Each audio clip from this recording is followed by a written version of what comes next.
기도하겠습니다. 은혜로우신 아버지 하나님, 감사합니다. 우리가 무엇이간데 우리의 눈을 띄워주시고 다시금 소생케 하시니 감사합니다.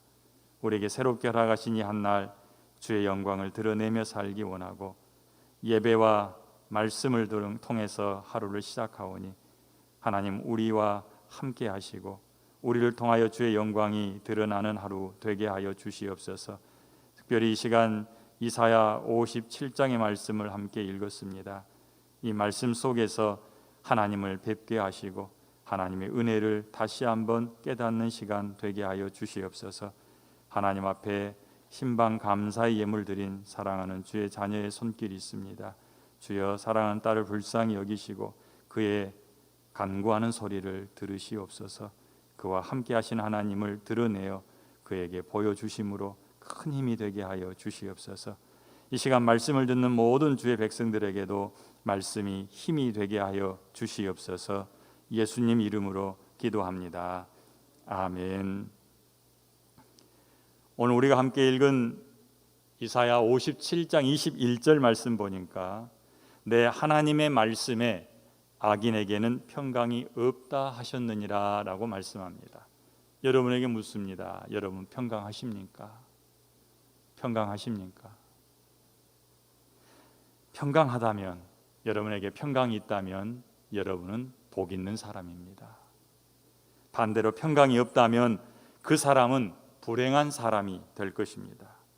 그런데 오늘 우리가 읽은 이 말씀에서 분명히 말씀하지요. 하나님의 말씀에 악인에게는 평강이 없다. 혹시 나는 평강이 없다 이렇게 생각되어지면 내가 누굽니까? 나는 악인입니다. 악한 일을 행해서 악인이 아니라 하나님이 주시는 평강이 없기 때문에 악인입니다. 다시 한번 이 말씀을 읽어볼까요? 57장 21절 말씀입니다. 같이 읽습니다. 내 하나님의 말씀에 악인에게는 평강이 없다 하셨느니라. 이건 하나님의 말씀입니다. 그러니 바꿀 수도 없죠. 변할 수도 없습니다. 오늘 아침에 심각하게 생각해야 돼요. 나는 의인인가 악인인가? 오늘 우리가 함께 다루고자 하는 주제는 두 가지입니다. 하나는 의인이요, 또 하나는 오늘 제목의 말씀처럼 하나님께서 고치시겠다라고 하는 말씀입니다. 이 두 가지를 같이 살피기를 원합니다. 여러분, 평강하기를 원하지요. 그런데 여러분이 평강하기를 원한다고 평강을 얻을 수 있습니까? 가슴이 두근두근 떨릴 때 오왕청심만 먹으면 평강해집니까? 평강은 내가 얻을 수 있는 게 아니고 내가 만들어내는 게 아니라 위로부터 내려오는 것입니다. 하나님께서 우리를 평강하게 하실 때에 평강할 수 있는 것입니다. 위로부터 내려오는 이 평강이 있는 사람이 의인이죠. 만약에 이 평강이 없다면 그 사람은 아직 죄 사함을 받지 못한 악인이라 할 수 있을 것입니다. 죄 사함을 받으면 의인입니다. 오늘 말씀 20절에 보니까 그러나 악인은 평온함을 얻지 못하고 라고 말씀하고 있죠. 그러나를 중심으로 뒤에 있는 사람들이 누구예요? 악인이에요. 왜? 평온함이 없으니까, 평강을 얻지 못했으니까. 그렇다면 그러나 앞에 있는 사람은 악인과 반대의 개념이겠죠. 악인은 평온함을 얻지 못하지만 의인에게는 평온함이 있습니다. 19절 말씀을 한번 보시죠. 입술의 열매를 창조하는 자 여호와가 말하노라. 먼 데 있는 자에게든지 가까운 데 있는 자에게든지 평강이 있을지어다, 평강이 있을지어다, 내가 그를 고치리라 하셨느니라. 20절에 그러나를 중심으로 해서 뒤에는 평강이 없는 악인이요 앞에는 평강할지어다 라고 말씀을 받는 평강이 있는 의인에 관한 말씀이죠. 이 사람이 의인입니다. 어떤 사람이요? 평강이 있는 사람. 하나님께로부터 평강을 받은 사람이 의인이요, 평온치 못한 사람, 평강이 없는 사람은 악인인 것입니다. 그런데 주님이 말씀하시죠. 내가 고치리라. 내가 고쳐서 평강케 하는 사람, 평강이 있는 사람, 그 사람이 바로 악인이 아니라 의인이 될 것입니다. 이사야는 이렇게 이야기합니다. 악인은 평온함을 얻지 못하고 바다와 같다. 그런데 이 바다는 어떤 바다입니까? 그 물이 진흙과 더러운 것을 늘 솟구쳐내는 요동치는 바다와 같다. 우리나라에서는 푸른 바다를 보려면 서해로 가서는 안 되죠. 먼 바다로 나가지 않으면 서해에서는 늘 뻘물을 보게 됩니다. 그런데 바람이라도 불고 파도가 요동을 칠 때 거기에 있는 그 솟구쳐 오르는 뻘과 함께 올라오는 물, 그런데 성경은 이렇게 표현합니다. 바닥에 가라앉아 있는 더러운 것들을 다 뒤집어서 끌어올려는 요동치는 바다와 같은 사람, 그 사람이 평강이 없는 사람이요, 그 사람이 악인이다라고 말씀하지요. 하지만 하나님의 백성들은 하나님의 은혜를 입은 사람들입니다. 하나님께서 오늘 우리가 방금 본 말씀처럼 내가 그를 고치리라 하셨느니라 라고 말씀하시므로 하나님께서 손을 대서 고쳐주는 사람, 그 사람은 악인이 아니라 의인이 될 것입니다. 의로운 행동을 하는 사람이 의인이겠지만 누구도 하나님 앞에서 스스로 의로운 행동을 취할 수 있는 사람은 없습니다. 로마서 3장 10절에서도 기록된 바 의인은 없나니 하나도 없으며 깨닫는 자도 없고 하나님을 찾는 자도 없다라고 말씀하죠. 모든 사람은 다 치우쳐서 함께 무익하게 되고 선을 행하는 사람이 하나도 없다. 스스로 선을 행하여 하나님 앞에 의인이 될 수 있는 사람은 하나도 없는 것입니다. 오늘 우리가 읽은 17절 말씀에서 이렇게 이야기합니다. 17절입니다. 그의 탐심의 죄악으로 말미암아 내가 노하여 그를 쳤으며 또 내 얼굴을 가리고 노하였으나 그가 아직도 패역하여 자기 마음의 길을 걸어가도다. 이게 우리 모습이에요. 죄를 짓고서 하나님의 징계 아래 놓여 있으면서도 돌아서지 못하고 마치 10가지 재앙이 내리는 동안 이랬다 저랬다 하는 바로 왕처럼 하나님 앞에서 우리의 모습 자체로는 의롭다 받을 칭함을 받을 수 있는 사람이 하나도 없습니다. 죄 때문에 하나님의 징계를 받고 있지만 그 징계 아래서도 여전히 자기 마음을 고치지 못하고 있는 이게 우리들의 모습이라는 겁니다. 그래서 바울이 로마서를 통해서 의인은 없나니 하나도 없다라고 말씀하는 거죠. 그런 우리들에게 하나님의 은혜가 어떻게 임합니까? 하나님께서 이렇게 말씀합니다. 내가 그의 길을 보았은즉 그를 고쳐줄 것이라. 18절 말씀이죠. 그의 변하지 않는 모습을 내가 보았는데 그 사람을 내가 고쳐줄 것이다. 근데 어떻게 고쳐주냐? 첫째, 그를 인도하며, 둘째, 그를 슬퍼하는 자들에게 위로를 다시 얻게 하겠다. 인도해주고 위로를 다시 얻게 하겠다라고 말씀합니다. 그리고 나서 19절에서 이렇게 말씀합니다. 입술의 열매를 창조하는 자 여호와. 입술의 열매를 창조하는 자 여호와. 누가 용서를 받습니까? 자기 죄를 자복하는 사람이 용서를 받죠. 내 마음으로 그것이 죄입니다라고 인정하고 입을 열어서 하나님, 내가 이렇게 죄를 범했습니다, 하나님 앞에 이렇게 불순종했습니다라고 고백할 때에 이 입술에서 나오는 이 고백을 열매 맺게 하는 것, 그건 누구예요? 하나님이시라는 거예요. 하나님께서 이렇게 우리 입술에 열매를 맺히게 하시는 분이신데 그 하나님이 우리를 인도하신다는 거죠. 그 하나님이 우리를 이로하신다는 겁니다. 그렇게 해서 우리를 고쳐주시겠다는 거예요. 이 말을 다시 풀어서 말로 만들어 본다면 하나님께서 우리 안에 자복하고 통회할 마음을 주시고 우리 입을 열어서 하나님, 내가 죄인입니다 라고 고백하도록 인도하시고, 내가 그 고통 가운데 슬퍼할 때에 나를 위로하시며 내가 너를 고쳐줄게, 내가 너와 함께 할게, 내가 너로 하여금 평강하게 할게 라고 말씀하신다는 거죠. 그 사람이 의인입니다. 손이 깨끗하고 발이 깨끗한 사람이 의인인데 어떻게 깨끗해지는가? 하나님의 은혜가 임하여서 깨끗해지는 거죠. 우리의 노력이 아니라는 겁니다.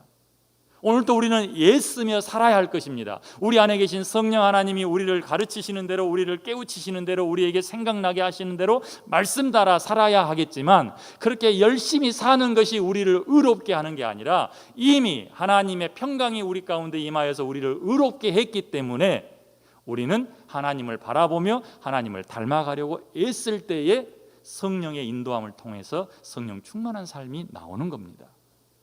그렇게 살 때에 너를 내가 의롭게 하겠다라고 말씀하시는 게 아니라는 거죠. 이미 우리는 예수 그리스도 안에서 우리 죄를 자백함으로 하나님의 평강을 받은 사람입니다. 의인입니다. 오늘 말씀이 바로 그렇게 우리에게 알려주고 있습니다. 이사야를 통해서 분명하게 우리에게 누가 의인인지를 말씀하는 겁니다. 이 말씀을 보고 시편 32편을 읽으면 다윗의 마음이 이해되어집니다. 다윗이 그렇게 고백하죠. 허물의 사하심을 받고 자신의 죄가 가려진 자는 복이 있도다. 그가 하나님 앞에서 범죄하고 하나님 앞에 다 토해내고 나서 하는 얘기입니다. 하나님 앞에서 내가 다 토해낼 때에 내 허물을 사하심을 받고 내 죄에 대한 자백에 대해서 하나님께서 죄를 가려주실 때에 그 사람이 복이 있다고 말하는 거죠. 하나님께서 우리 죄를 생각나게 하시고 우리 안에 회개할 마음을 주시고 또한 입으로 내뱉을 자백할 용기를 주실 때에 우리의 죄 문제를 다 하나님 앞에 고백하면 우리는 이 평강 가운데 임하고 하나님이 우리를 고쳐서 의인으로 말씀하신다는 것입니다. 그래서 의인이라고 하는 것은 상태의 변화가 아니라 신분의 변화를 이야기합니다. 하나님 우리를 보시고 내가 너를 의롭다 하겠다는 거예요. 근데 여전히 우리 안에는 변하지 않는 내 모습이 있으니까 역시 나는 죄인이야 라고 또 고백하게 되는 거죠. 하지만 이미 예수 그리스도 안에서 우리를 향해 너는 의인이다, 너는 내 아들이다 이렇게 말씀하심으로 우리는 의롭게 되는 것입니다. 이사야 이야기도 바로 같은 이야기입니다. 죄인과 의인에 대한 구약 성경의 생각과 신약 성경의 생각은 동일합니다. 구약에서 우리가 방금 읽은 것처럼 하나님께서 찾아오셔서 평강이 없는 사람은 악인이요 평강이 있는 사람은 의인인데 내가 가서 그를 고쳐주겠다, 내가 그를 징계할 때에도 그의 마음은 변하지 않는데 내가 찾아가서 그를 인도하고 그의 입술의 열매가 맺히게 하고 그를 위로하여서 평강 가운데 머물게 하겠다. 그래서 말씀하죠. 평강할지어다, 평강이 있을지어다. 19절에서 그렇게 말씀하시는 겁니다. 바울도 로마서 3장에서 이렇게 말씀합니다. 모든 사람이 죄를 범하였음에 하나님의 영광에 이르지 못하더니 그리스도 예수 안에 있는 속량으로 말미암아 하나님의 은혜로 값없이 의롭다 하심을 얻은 자 되었느니라. 하나님도 백성들의 행위를 보고 의롭다라고 말씀하지 않고 찾아오셔서 고쳐서 평강을 주심으로 의롭다라고 하신다고 하셨습니다. 그런데 바울의 말을 들어보니까 예수님의 구원으로 인해서 예수 그리스도의 구원 사역으로 인해서 우리가 의롭게 되는 거지 우리의 행위로 의롭게 되는 것은 아니다라고 말합니다. 오늘 말씀 의인은 평안이 있지만 악인에게는 이 평온함이 없습니다. 또한 하나님 말씀에 악인에게는 평강이 없다 하셨습니다. 의인과 악인의 차이는 평강이 있고 없고의 차이입니다. 그래서 제가 여러분에게 묻습니다. 여러분은 평강하십니까? 내 육신이 평안한 이게 아니고 예수 그리스도로 인한 죄 사함의 은혜를 입었습니까? 라는 얘기입니다. 요한복음에 보면요, 예수님이 그렇게 말씀하세요. 평안을 너희에게 끼치노니 곧 나의 평안을 너희에게 주노라. 아까 그랬죠? 이사야서 57장에서 19절 말씀에 평안이 있을지어다. 하나님께서 찾아오셔서 자기 백성에게 그렇게 말씀하시는 거예요. 그런데 신약성경 요한복음 14장에 보니까 예수님께서 제자들을 모아놓고 하시는 말씀이 내가 너희에게 평안을 끼치노라, 나의 평안을 너희에게 주노라. 너희에게 주는 이 평안은 세상이 주는 것과 같지 않다. 이 평안이 어떻게 주어진 겁니까? 주님께서는 너희는 마음에 근심하지도 말고 두려워하지도 말라, 내가 너희에게 평안을 주기 때문이다 라고 말씀하시는데 이 평안이 어떻게 우리에게 주어지냐는 것입니다. 그것은 예수 그리스도의 죽으심으로 주어지는 겁니다. 주님이 잡히시던 날 밤에 제자들에게 그렇게 말씀하시죠. 내가 아버지에게서 나와 세상에 왔고 다시 세상을 떠나 아버지에게로 가노라. 내가 세상에 왔다가 다시 아버지에게 가는 이 일을 통해서 너희에게 평안을 준다라고 말씀합니다. 왜냐하면 그 일이 있은 후에 죽었다가 사흘 만에 부활하시고 나서 곧장 제자들을 찾아오시는데 제자들을 만나자마자 가장 먼저 하시는 말씀이 너희에게 평안이 있을지어다, 이렇게 말씀하시거든요. 그리고서 요한복음 16장 33절에 보니까 내가 너희에게 이렇게 말하는 것은, 내가 왔다가 아버지께로 돌아간다라고 너희에게 말하는 것은 너희로 내 안에서 평안을 누리게 하려 함이라. 세상에서는 너희가 환난을 당하나 담대하라, 내가 세상을 이기었노라 하시니라. 이게 주님이 우리에게 하시는 말씀이에요. 그러니 주님께서 오셔서 십자가를 지심으로 피를 흘려 우리를 구원하셨습니다. 그리고 죽었다가 사흘 만에 부활하셨죠. 이 일이 우리로 하여금 평안에 이르게 하는 거고, 이 일로 인하여 주님이 평안을 우리에게 주실 수 있게 되었다라는 것입니다. 그래서 부활하신 주님이 제자들에게 너희에게 평강이 있을지어다라고 말씀하시는 거죠. 주님이 제자들을 향해 말씀하셨던 그 평강이 오늘 우리 가운데 있는 줄로 믿습니다. 우리가 예수를 주로 고백하는 순간 성령 하나님은 우리 가운데 오셔서 우리를 다스리심으로 이 평강이 나의 것이 된 것입니다. 그런데 이 일을 누가 하셨습니까? 내가 예수를 믿어서 내가 얻은 것처럼 보이지만 사실은 이것이 하나님의 은혜입니다. 하나님이 하신 일입니다. 하나님께서 내가 그를 고쳐주리라, 내가 너를 고치겠다라고 말씀하신 것처럼 예수 그리스도를 통하여서 우리를 평강 가운데로 오게 하시는 분은 하나님이십니다. 하나님의 일하심입니다. 뿐만 아니라 우리가 하나님 앞에 나와서 우리의 죄를 자백하고 우리의 죄를 통회하는 마음으로 하나님 앞에 다 털어놓을 때에 이 평강은 우리 가운데 임하는 거죠. 그러니까 이렇게 말할 수 있을 겁니다. 평강은 오직 하나님이 우리에게 주시는 선물입니다. 동시에 그 선물이 내 것이 되기 위해서는 나는 내 안에 있는 죄악을 다 털어서 하나님 앞에 고백해야 내 것으로 취할 수 있고 누릴 수 있습니다. 이렇게 말할 수 있어요. 이 평강이 오늘 우리 모두에게 풍성하게 나타날 수 있기를 바랍니다. 내 자신을 보고 내 행위를 보면 부족하지만 하나님이 하시는 하나님의 완전하심을 보면 나는 평강 가운데 거할 수 있으며, 이 평안은 주님이 말씀하신 것처럼 세상이 주는 것과 같지 않습니다. 자꾸 하나님에게서 세상이 주는 평안함, 돈이 가져다 주는 평안함, 편리함이 가져다 주는 평안함을 찾으니까 우리는 평안하지 못하다라고 말할 수 있어요. 그러나 예수 그리스도로 인하여 우리 가운데 임한 죄 사함의 비밀을 알게 된다면 우리는 여전히 육신의 고통 가운데서도 평안할 수 있을 것입니다. 병든 가운데서도 평강할 수 있을 것입니다. 걱정거리 앞에서도 평강할 수 있습니다. 이 평강이 우리를 다스릴 수 있기를 바랍니다. 다음으로 우리가 봐야 될 게 고쳐주시겠다고 하는 하나님입니다. 18절과 19절에서 반복되는 중요한 문구가 있지요. 그게 뭐냐면 18절에서는 그를 고쳐줄 것이다 라고 말씀하는 것이요, 19절에서는 내가 그를 고치리라 라고 하는 말씀입니다.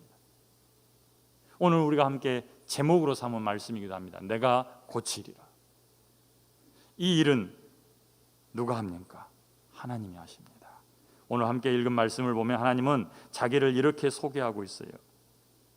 겸손한 자의 마음을 소생시키는 하나님, 그리고 통회하는 자의 마음을 소생시키는 하나님, 또한 자신이 지으신 영혼이 피곤해지지 않도록 은혜를 베푸시는 하나님,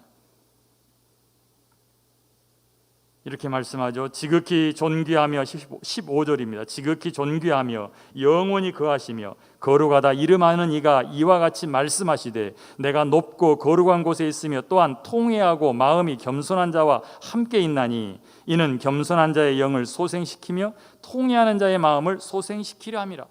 하나님 어떤 분이시라고요?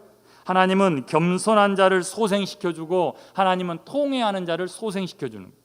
그냥 하나님 앞에 엎드려서 하나님 제가 죄인입니다, 제가 죄를 지었습니다, 하나님의 은혜 없이는 살 수 없습니다라고 통회하고 고백할 때에, 겸손하고 낮아질 때에 하나님은 그 사람 편이 되어서 그를 찾아오시고 그를 고쳐주시겠다라고 말씀하는 거죠.